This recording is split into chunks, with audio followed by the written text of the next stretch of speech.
So NEDC is hiring. We're looking for some incredible PMs, and this position is very dear to my heart. I was the original NEDC project manager. And I won't say that I was the best project manager in our history, probably far from it, but I was the first. When I started this company, it was really like a job. I was doing whatever handyman job I could get. It's been a very gradual progression to the projects we do today. I came from a background of design, architecture, and also management. I had some organizational skills.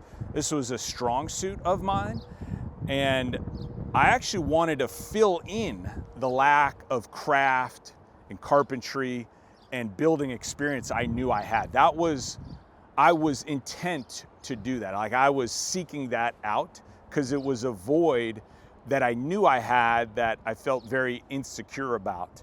And so my ability to manage individual trades, I was looking to learn in that and get exposed to that. So I was so hungry, and it was really amazing for me to do that. Everything was new. Where I had come from, it was large scale commercial, like civic projects. So we were doing schools and educational facilities. And so the project management tools I had been exposed to then were, for large scale, tens of millions of dollars of projects. So I was able to take that and use it on, the projects I was doing, which were so much more smaller than that, but still applicable. And those are the tools that we still use and implement today. I think having the integration, being a single source of accountability, back then I was the designer, then I was the project manager, right? Today, we have individual positions for those roles, but it is very much different than the typical project manager role for, say, a construction company where their specialty is construction. I think this is probably the biggest difference. Those project managers with construction companies maybe doing a similar high-end level of work that our firm does, their experience is different because they are representing a sole facet of the overall team. And so being in that silo, they need to represent that firm first and foremost. And I think that can be conflicting to the natural outcome that one seeks, which is an amazing project to do the client right. And not to get into so much philosophical information, but it is conflicted.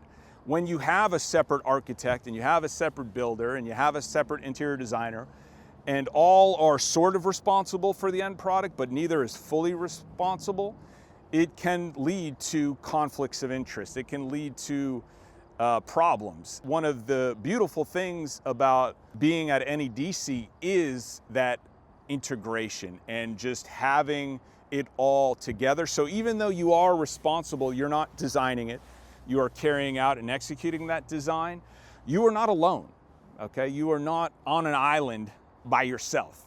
You are part of a team that is a collective that has all together the intention and purpose to do that project right. We are not out for change orders. We're very proud of the fact that the industry average has over 25% increase in cost. And I know in some companies, that's actually half of what it might be. And that is a business practice.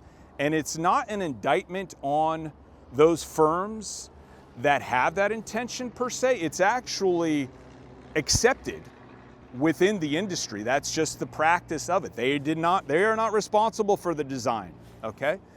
It's something that we are trying to set an example for changing. It's something we're very proud of.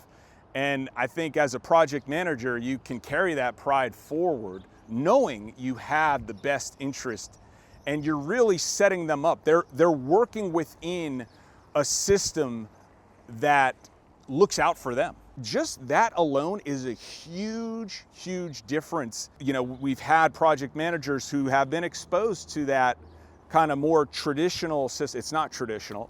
It's actually, has the appearancy of being the norm.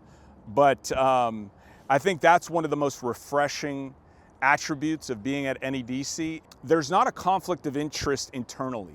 It really is about just executing at the highest possible standard, not increasing costs. We do not want that. That is something we're very proud of, and that we promote and that we track, and doing it, on schedule, because those changes, and when you have firms that are targeting a 30 to 50% increase based on change orders, it's not just money, it's time. So I think that's like a differentiator that it's easy to miss, because, as a project manager, I'm a project manager. But when you come to this firm, it is different.